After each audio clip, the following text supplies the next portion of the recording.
কেউ একজন সত্যকে থামাচাপা দিতে চায়, সেটাই হলো খবর, আর বাকি সবকিছুই হলো স্রেফ বিজ্ঞাপন।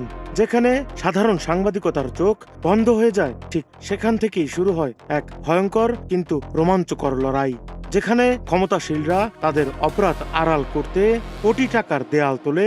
সেই দেয়াল ভেঙে আসল সত্যকে টেনে বের করার নামই হলো অনুসন্ধানী সাংবাদিকতা।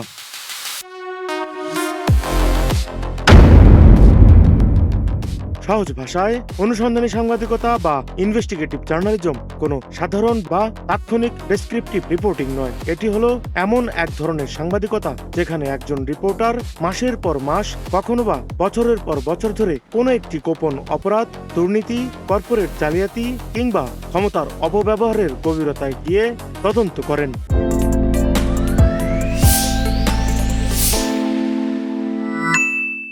সাধারণ খবর আপনাকে বলে কি ঘটেছে, কিন্তু অনুসন্ধানী সাংবাদিকতা সুনিপুণভাবে প্রমাণসহ উন্মোচন করে কেন ঘটেছে, কারা ঘটিয়েছে এবং কিভাবে পুরো সমাজকে অন্ধকারে রাখা হয়েছিল।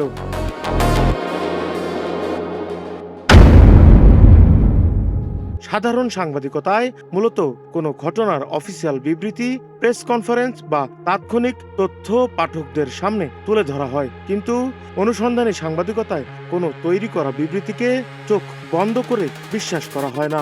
এখানে প্রতিটি নথির ক্রস চেক করা হয়, কোটি টাকার অডিট রিপোর্ট কাটাছেঁড়া করা হয় এবং পর্দার আড়ালে থাকা সুনির্দিষ্ট তথ্যদাতাদের মাধ্যমে বেরিয়ে আসে আইনের চোখ ফাঁকি দেওয়া রাঘব বোয়ালদের গোপন ছক।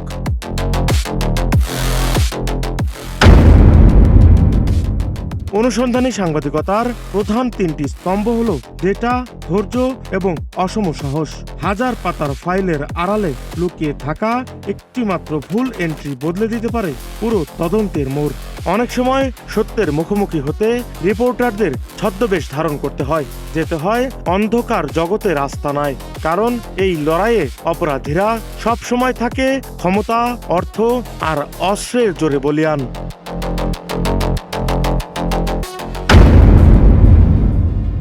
তাহলে কেন এই মরণপণ ঝুঁকি নেওয়া? কারণ অনুসন্ধানী সাংবাদিকতা কেবল খবর প্রকাশ করে না, এটি রাষ্ট্র ও সমাজের ক্যান্সারকে উপড়ে ফেলে।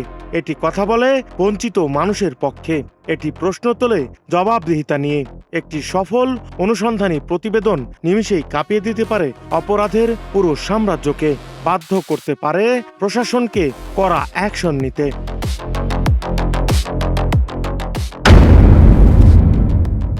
সত্যকে চাপা দেওয়া সহজ, কিন্তু তাকে চিরতরে মুছে ফেলা অসম্ভব, আর সেই অসম্ভবকে সম্ভব করার কারিগরি হলেন একজন অনুসন্ধানী সাংবাদিক। ক্ষমতার লোভ আর হুমকির অন্ধকার সুড়ঙ্গ পেরিয়ে যে সত্য আমরা আপনাদের সামনে নিয়ে আসি, তা কেবল একটি খবর নয়, তা হলো অপরাধের বিরুদ্ধে একটি অলিখিত যুদ্ধ।